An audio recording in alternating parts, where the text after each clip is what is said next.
Before we get back to the episode, if you're listening on Spotify, please take a moment to tap 5 stars.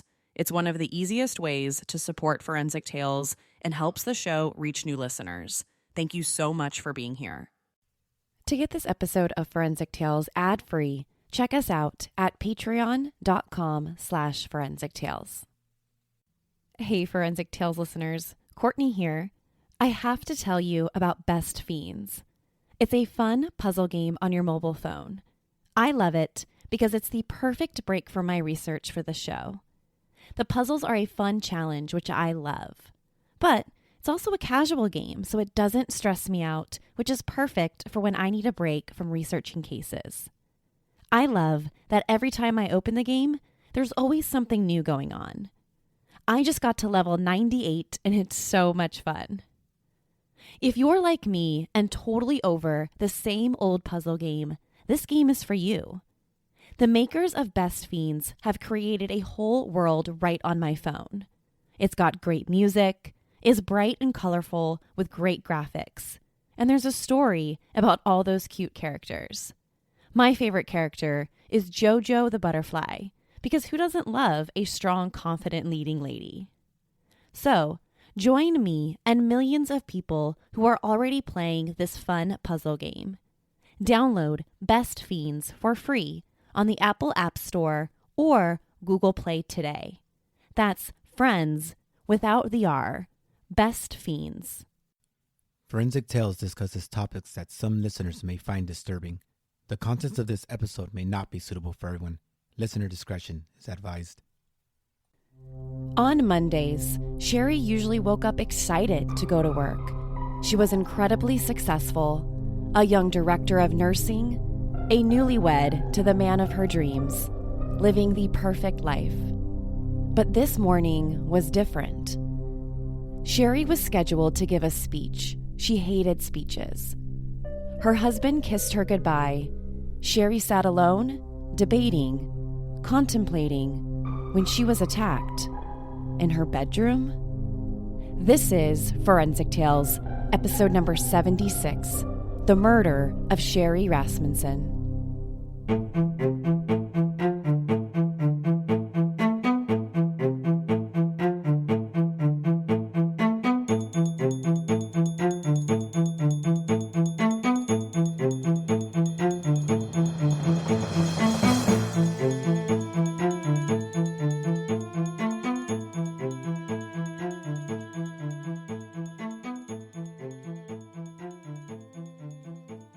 Welcome to Forensic Tales.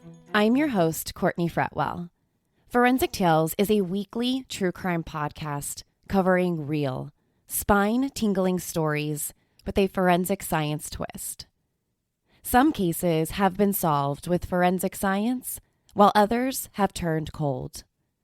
Every remarkable story sends us a chilling reminder that not all stories have happy endings. If you're interested in supporting the show, getting early access to weekly episodes, bonus material, ad-free episodes, merchandise, and much more, consider visiting our Patreon page at patreon.com/Forensic Tales.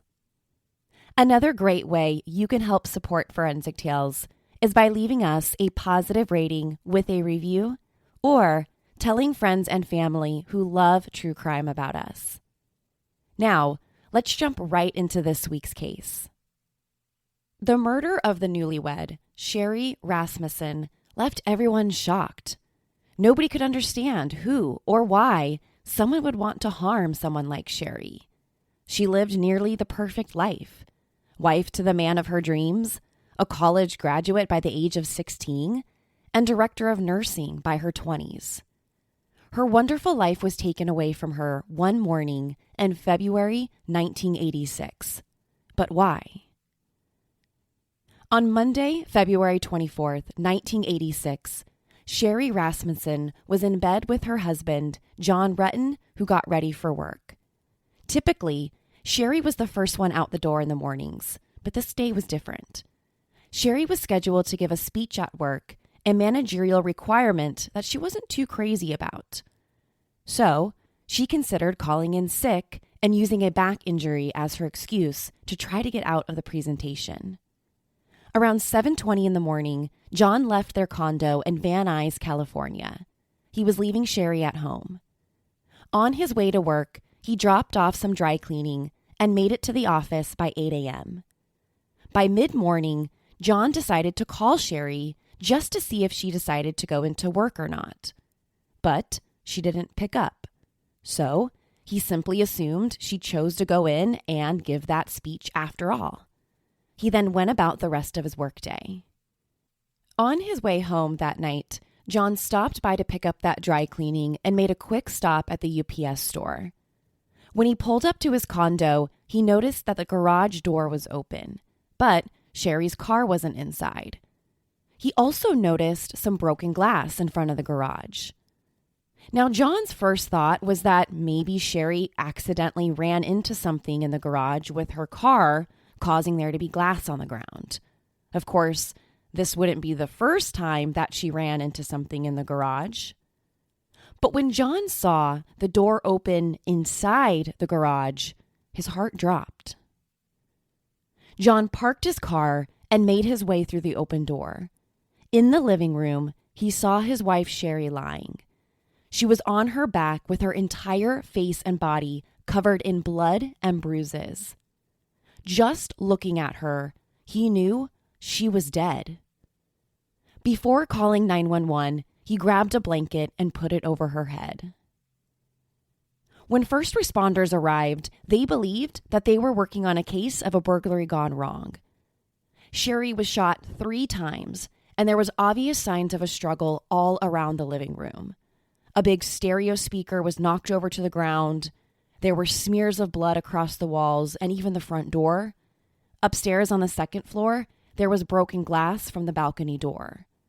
It was bizarre that it looked like a burglary, but investigators didn't find any signs of a forced entry. It was also strange that the burglar or burglars didn't seem to take anything, and there wasn't any signs of an expected ransacking. Sherri had clear signs of defensive wounds on her hands and arms, suggesting to officers that she put up a fight against her attacker. Investigators also noticed that she was shot through a blanket found in the living room, likely used to muffle the sounds of gunfire. 2 bullets were recovered from Sherri's body, bullets from a .38 caliber gun. Besides the gunshot wounds and injuries to Sherri's face, she also had a bite mark on one of her arms. Investigators took a swab of the bite mark in hopes of being able to match it to her killer. They also did a cast of the bite mark for bite and teeth comparison. After studying the crime scene, investigators were a little skeptical that this was a failed burglary. So instead, they turned to their first possible suspect, Sherri's husband, John. At the time of Sherri's murder, Sherri and John had only been married for a little over 3 months. However, from the moment they met back in 1984, they were crazy about each other. John had just graduated from UCLA, and Sherri was 2 years older.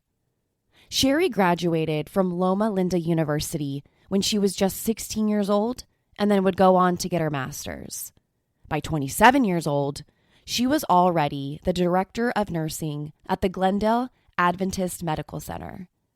John was also incredibly successful and landed a high-paying job at an engineering firm. Slightly over a year after they met, John and Sherri got married in November 1985.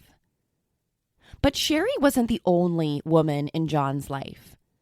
While studying at UCLA, John met and dated a woman by the name of Stephanie Lazarus. Both John and Stephanie were talented college athletes. Stephanie even played on UCLA's junior varsity basketball team. However, you could only describe John and Stephanie's relationship as lopsided. Stephanie seemed to like John a little more than John liked Stephanie.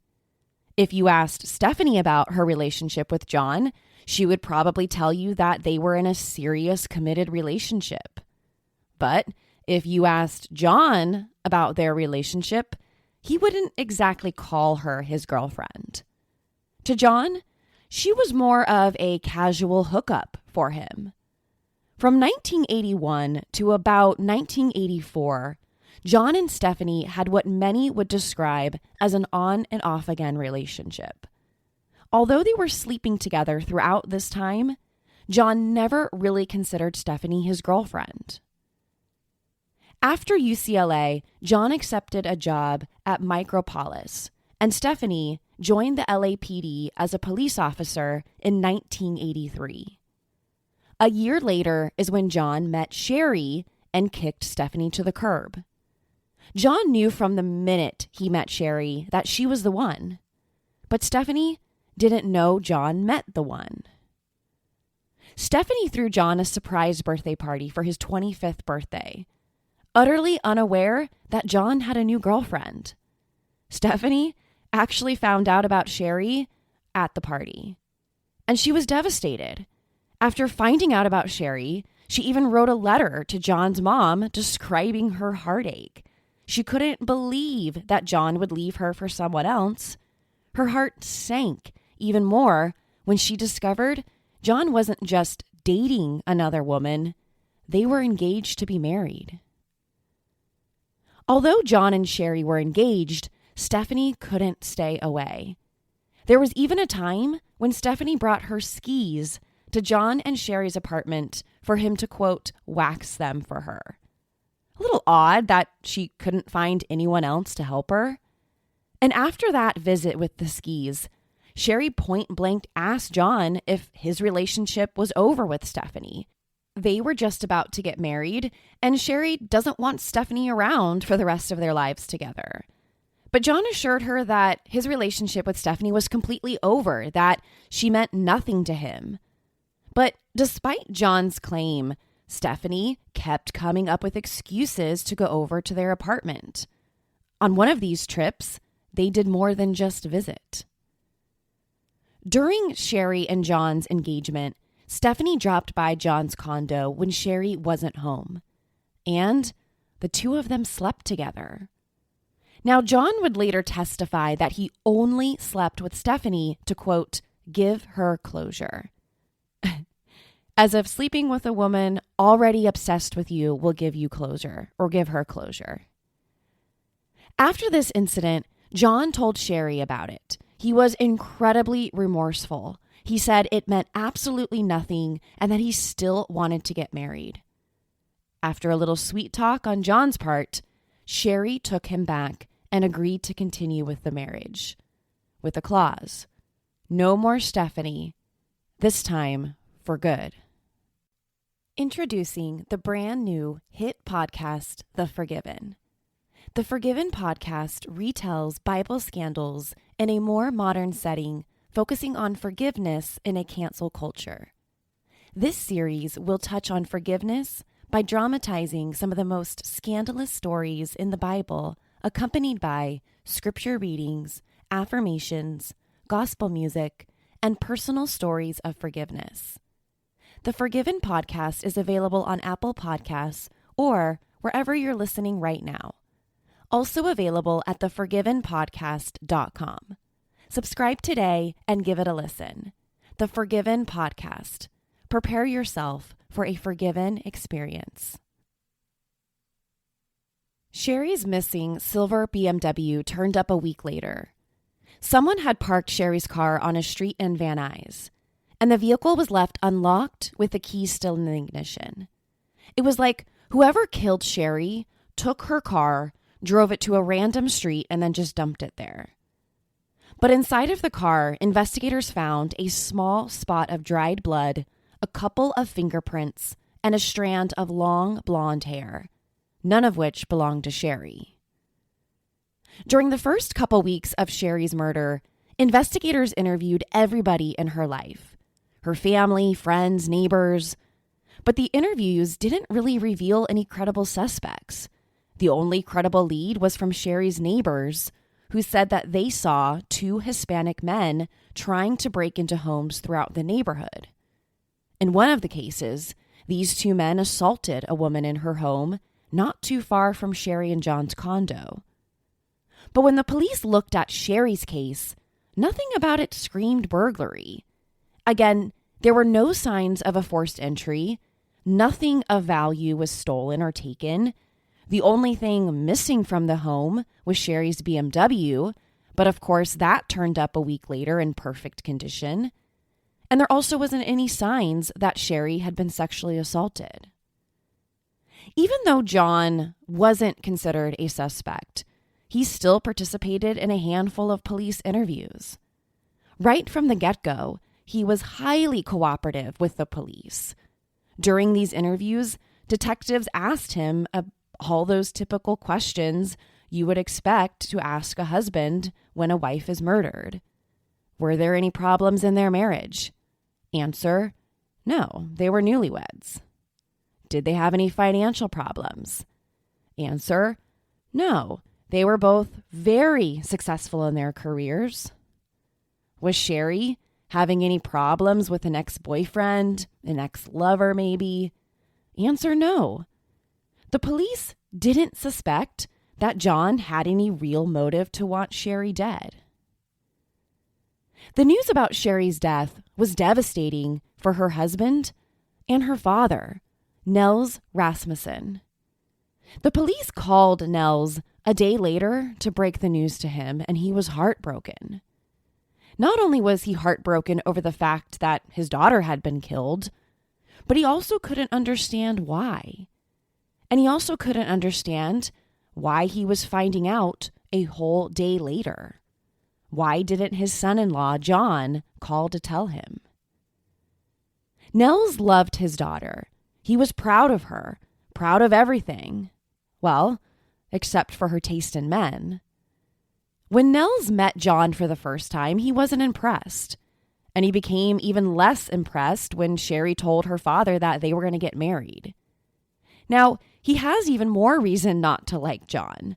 His daughter was murdered, and his son-in-law never called to tell him. He had to find out about the whole thing a whole day later when the police called him. So Nell Rasmussen sat up all night wondering, who would want to kill his daughter? That's when it hit him. He picked up the phone and he called detectives and asked them, have you checked out John's ex-girlfriend, the lady cop? Nell remembered how Sherri told him on several occasions about her run-ins she had with John's ex-girlfriend. He couldn't quite remember this woman's name, but he remembered someone was showing up unannounced at their condo, and it was upsetting Sherri. Now, Sherri wasn't the type of woman to cry easy, but Nell remembered one of the situations that made his daughter cry was this ex-girlfriend, the lady cop. Sherri cried to her dad that she wished John would just simply tell her to go away. But instead, John assured her nothing was happening between them. He argued if they ignored her, she would just eventually go away. So Nell brought this up to detectives the day after learning of Sherri's murder. But detectives brushed him off. They said he maybe had watched too many TV cop reality shows to believe that a police officer herself was responsible for Sherri's murder.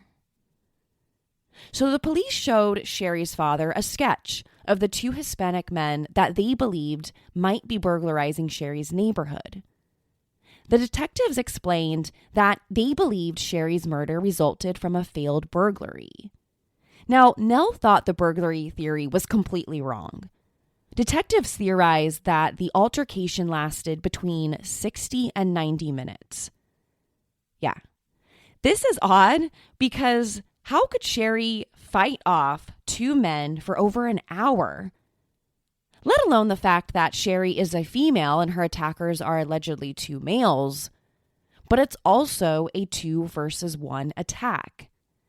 That's a really long time to be fighting, 60 to 90 minutes. And then there was the bite mark on one of Sherri's arms. Biting during a fight is not only unusual, but during a burglary? Why would one of these men bite Sherri's arm during all of this? Women typically tend to be biters, not men. Detectives could never track down the two Hispanic men seen in the neighborhood around the time of Sherri's murder. No arrests were made in the days, weeks, or months following. Once the police collected the evidence and John was cleared as a suspect, Sherri's murder turned cold. The police never looked into Sherri's father's suggestion about the lady cop. All the police did was take a report on November 27th, 1987, a whole year and a half after Sherri's murder, stating that a detective verified that Stephanie Lazarus, a police officer, was in fact John's ex-girlfriend. But that's it. Police did no further investigating. Without any solid leads or evidence, the case went cold. The case would remain cold for not only years, but decades. Yet the Rasmussen family never gave up hope that they would one day solve their daughter's murder. Sherri's parents even put up a $10,000 reward of their own money to find out who killed her. Many years after the murder, DNA testing was making extensive advancements in solving unsolved cases. Crime labs all over the country were testing DNA and solving cold cases. When Sherri's father learned about this emerging technology, he immediately picked up the phone and called the detectives. Hair, blood, and fingerprints were all collected from Sherri's condo as well as her BMW. But this evidence was never tested. A swab of the bite mark on her arm also remained to be tested. Detectives told Sherri's family that, well, they were honest. Detectives told them that they didn't have this type of money to conduct DNA testing. To which the family said, well, that's okay. We'll pay for the testing ourselves. We even have a lab who agreed to do it for us. All systems go. Well, almost. On October 11th, 1993, 7 years after the murder, and right before the family requested DNA testing, Detective Phil Morris visited the LA County Coroner's Office. This detective signed out all the forensic evidence in Sherri's case. Now, before you find this strange, it's completely normal for detectives working on a case to sign out evidence, even forensic evidence. Sometimes detectives check out evidence belonging to more than one case at a time. But typically, evidence is checked out only when an investigator makes a request. In this case, there is no record of anyone requesting to check out evidence in Sherri's case. Years later, Detective Phil Morris claimed that he didn't remember checking out any forensic evidence for Sherri's case. The forensic evidence mysteriously disappeared, and with it, any hope of having the family test the DNA sadly vanished. For almost 2 decades, Sherri's file remained open. In 1989, John reunited with Stephanie. Detectives assured John that Stephanie was never considered a suspect in Sherri's murder. There was no evidence linking her to the crime, and with that assurance, John and Stephanie reunited and even took a trip to Hawaii together. Stephanie finally got what she always wanted, John. But the relationship didn't last long. John eventually remarried several years after Sherri's murder, and he and his second wife started a family and moved on with their lives. And Stephanie Lazarus also married. She married a fellow cop and also moved on with her life. Stephanie began to rise in the ranks of the police department. And for 2 decades, Stephanie lived a normal, happy life until 2001. In 2001, the Los Angeles Police Department created its first cold case homicide unit. As its name suggests, the unit was in charge of working unsolved murders throughout Los Angeles, which by 2001 were a lot of murders. These specialized police officers would comb through files for cases with DNA evidence. If a case file had DNA evidence, they would test the evidence with the department's new testing capabilities. The creation of this unit was tremendous for LAPD. The cold case homicide unit opened up the possibility for dozens of unsolved murders to finally be solved.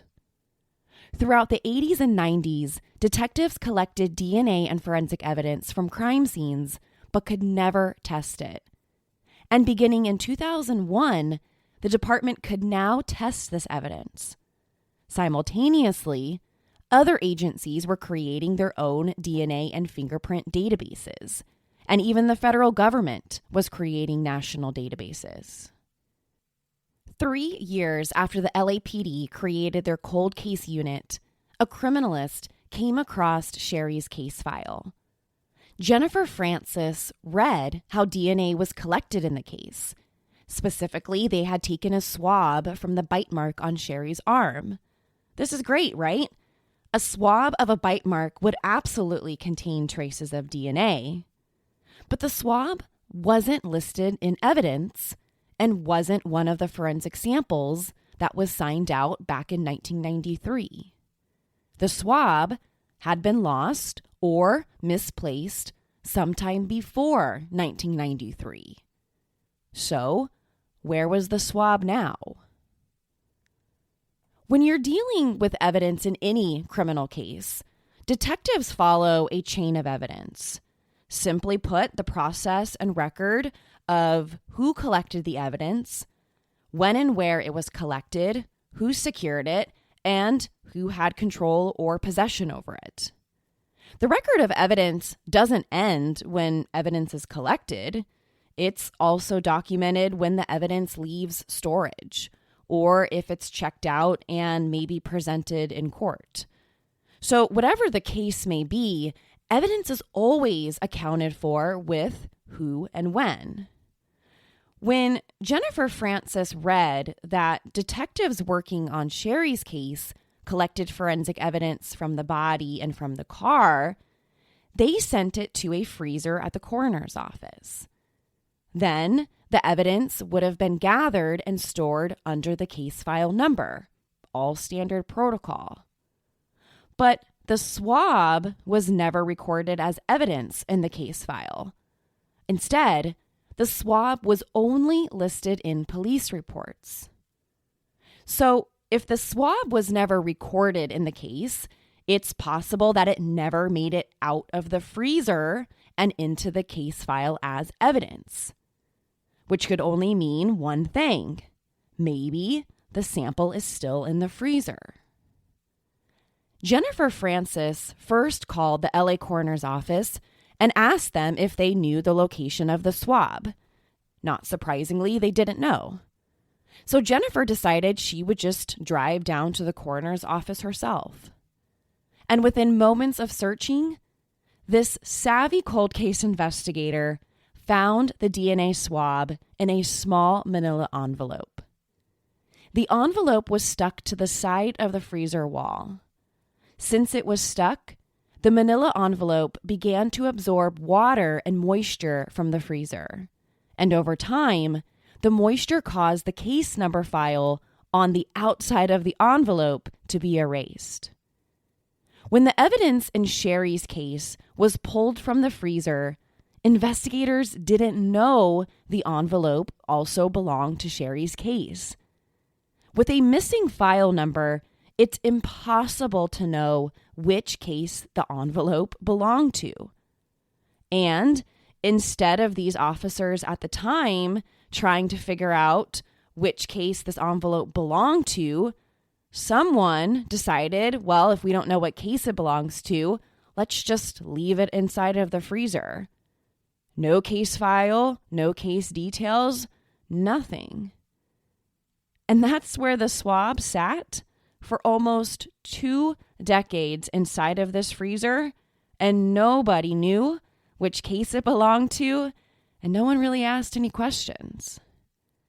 Now, fortunately, no one threw it away after all of these years. They just left it inside of the freezer.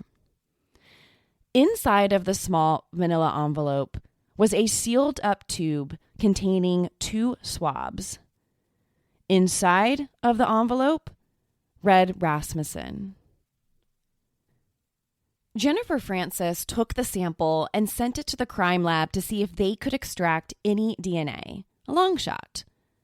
Not only had the sample been taken almost 20 years earlier, who knows if the sample was even taken properly back in the 1980s. Remember, our ability to swab and look for DNA evidence in the 80s was nowhere near where it is now.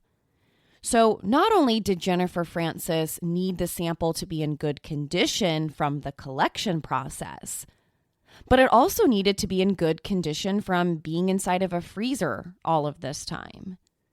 When it comes to DNA testing, this is definitely a long shot. But hey, it's a shot.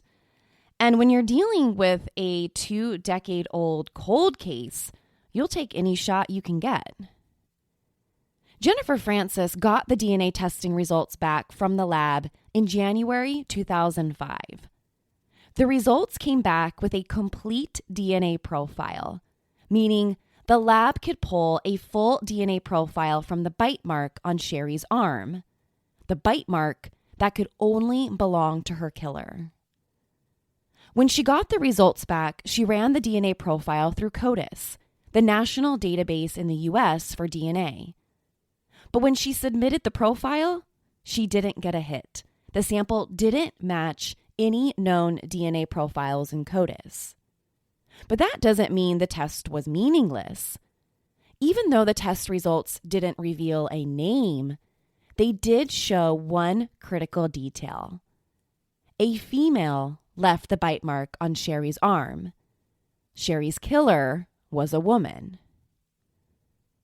The realization that Sherri's killer was a woman undermines the police's theory that Sherri's murder resulted from a botched robbery. The robbers seen in Sherri's neighborhood around the time of her murder were described as being 2 Hispanic males, not a female. Maybe one of the thieves was a woman? Probably not, if you ask me. So at this point, the cold case investigators couldn't pursue the case any further. Although Jennifer knew the sample came from a female, it didn't match any known offenders in CODIS. And without any solid evidence of a female being involved, it was pointless to pursue the case. So, just like before, the sample was placed back into an evidence freezer, where it remained for the next 4 years until February 2009. By 2009, the murder rate throughout the county of Los Angeles declined dramatically. Of course, we all know that LA is still a hot spot for murder. By 2009, the murder rate was significantly lower than it had been for 10, 15, 20 years earlier. So when 2009 came around, many LA homicide detectives didn't have too many cases to work. And to stay busy, detectives were being assigned cold cases. Each detective in the department was given a handful of cold cases to look at when they had some free time or if they weren't actively working a case, which to me is a brilliant idea. It keeps the hundreds of cold cases in LA active or as active as possible. So Sherri Rasmussen's case was assigned to Van Nuys homicide detective Jim Nuttall. This wasn't Nuttall's first time working a cold case. In fact, by the time he got Sherri's case, he had at least a dozen other cold cases he was investigating at the same time. Of course, most detectives wouldn't be able to handle another cold case. But Jim Nuttall viewed this as another opportunity to solve a case, no matter how old or how cold. When Jim Nuttall opened up Sherri's file, one of the first things he read about was the bite mark that came from a female. Like Jennifer, he was troubled by the contradiction to the robbery theory. He couldn't understand why something this big wasn't reinvestigated or at least looked at 4 years earlier. So Detective Nuttall immediately reported this discovery to his supervisor, who assigned 2 additional detectives to look into Sherri's case, Mark Martinez and Pete Barba. When the three of them sat down and looked at Sherri's case, they saw an entirely different version of events. When they read the police reports, they didn't think this was a robbery. They didn't think she was surprised by the robbers, but instead, she was surprised by someone else. As we've talked about a little bit earlier, investigators didn't find any signs of a break-in at Sherri's home. Investigators also knew that the alarm system for the house was turned off. This means Sherri wouldn't have been able to hear anybody come in, especially since she was upstairs at the time. The police reports suggest that after the intruder confronted Sherri upstairs, Sherri attempted to get away from her attacker by running downstairs. She was probably trying to get downstairs to activate the panic button on her alarm system. But before she could reach the panic button, her attacker would have caught her up downstairs. And that's when a struggle began. During the struggle, her killer would have bit her on the arm, leaving behind the bite mark and DNA. After biting her, the attacker would have been able to grab a vase nearby and knock Sherri over the head, likely causing her to become unconscious, giving the intruder enough time to grab her gun and shoot Sherri at least 3 separate times.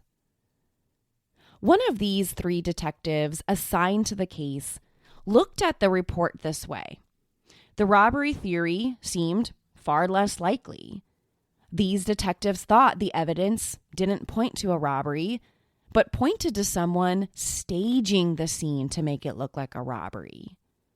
To these new set of eyes, these detectives, the evidence suggested that whoever came to Sherri's house that morning didn't intend to rob her. Instead, they came to the house with one single purpose: to kill Sherri. The only new insight that these 3 detectives had in the case was knowing that Sherri's killer was a female. So to try and figure out a suspect list, they needed to look at the females in Sherri's life and which one of them would want her dead. Besides being female, these detectives knew that this suspect had to be clever enough to be able to fool the police about her identity for over 2 decades. They started by looking through police reports for any mention of a female in Sherri's life. They looked at those interviewed by the police after her death. They looked at neighbors, coworkers. Then they came across a note written on a report taken on November 19th, 1987. It read, "John Rutten called.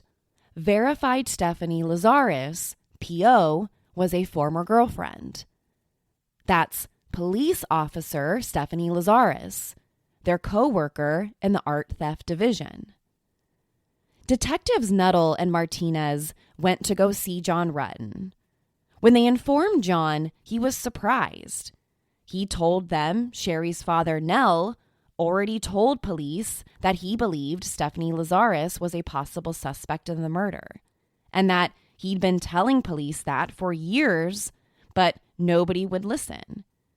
Suddenly, Stephanie Lazarus, a cop herself, started to look like a possible suspect. Nuttall and Martinez knew that a highly trained and skilled police officer would be very methodical if they were involved in a murder. They wouldn't do it while on duty. They would wait until their victim was alone, and they would know exactly how to stage a crime scene. They wouldn't be dumb enough to use their own service gun in the murder. Nuttall and Martinez found out that Stephanie purchased a .38 caliber Smith & Wesson shortly after she graduated from college. Once she joined the LAPD, she was issued her service weapon. But when the detectives traced down the first gun's serial number, they learned that Stephanie reported it stolen in March of 1986 to the Santa Monica Police Department, just 3 weeks after Sherri's murder. All of this information wasn't new.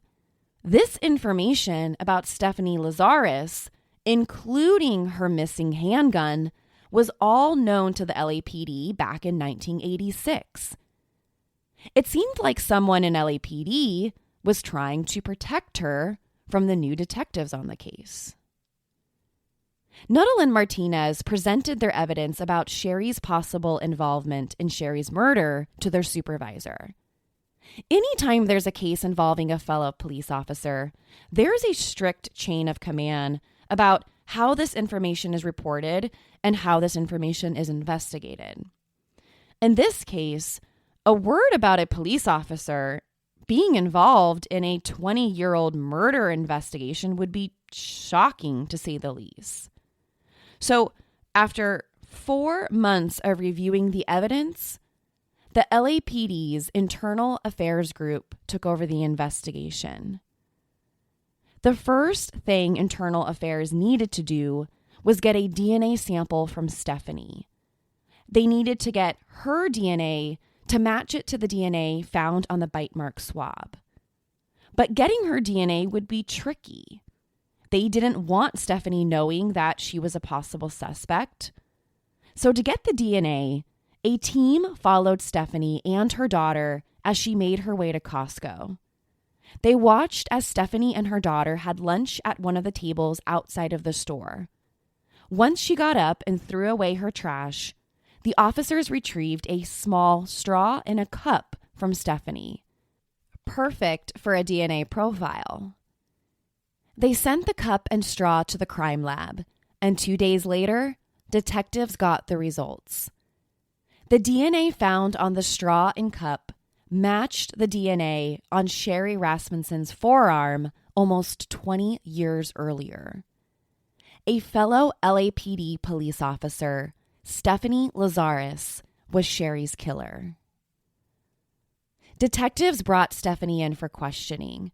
At first, they made it seem like they were just following up on some new leads in Sherri's case. And it was standard protocol to speak with Stephanie since, of course, she was an ex-girlfriend of the murdered victim's husband. If Stephanie was annoyed or suspected they knew about her involvement, she didn't show it. During the interview, Stephanie remained utterly calm. She would have every right to feel that way, right? She's gotten away with murder for almost 20 years now. She thinks that this is just another interview that will go nowhere and that the case will be closed once again. After an hour of questioning, detectives tell Stephanie that she is under arrest for first-degree murder for killing Sherri.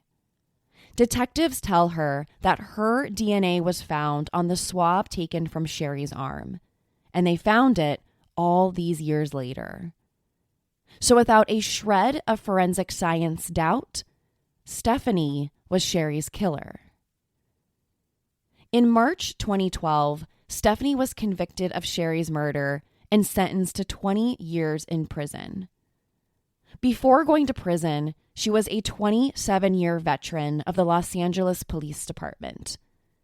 No other police officer was arrested in the case or have been found to have helped Stephanie get away with the murder.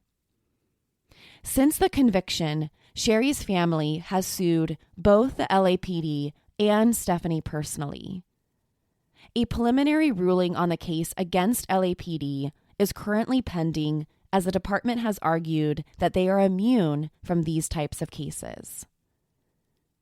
The prosecutor assigned to the case regarded this as, quote, coming down to a bite mark, a bullet, a gun barrel, and a broken heart. The bite mark on Sherri's arm matches Stephanie's DNA. The bullet used to shoot Sherri came from a .38 caliber Smith & Wesson, the same type of gun Stephanie reported stolen 3 weeks after the murder. The motive was simple, a broken heart. Stephanie couldn't allow John to be with another woman, so she killed her. To share your thoughts on the murder of Sherri Rasmussen, be sure to follow the show on Instagram and Facebook at Forensic Tales.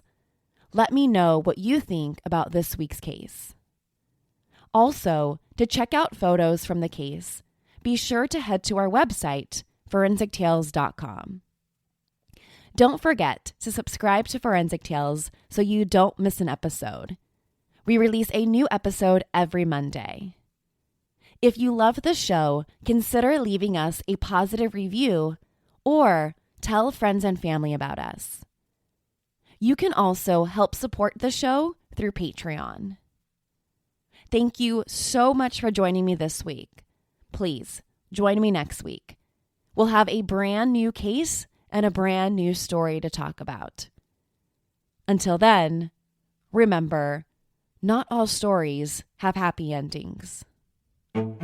Forensic Tales is a Rockefeller audio production.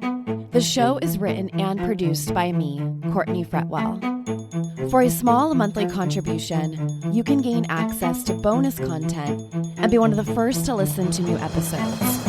Or, if you simply want to support my show, head over to our Patreon page, patreon.com/forensictales. You can also help support the show by leaving us a positive review and telling friends and family about us. Forensic Tales is a podcast made possible by our Patreon producers, Tony A., Nicole L., William R., David B., Sammy, Paula G., and Selena C. If you'd like to become a producer of the show, head over to our Patreon page or send me an email, Courtney@forensictales.com, to find out how you can become involved too. For a complete list of sources used in this episode, please visit forensictales.com. Please join me next week.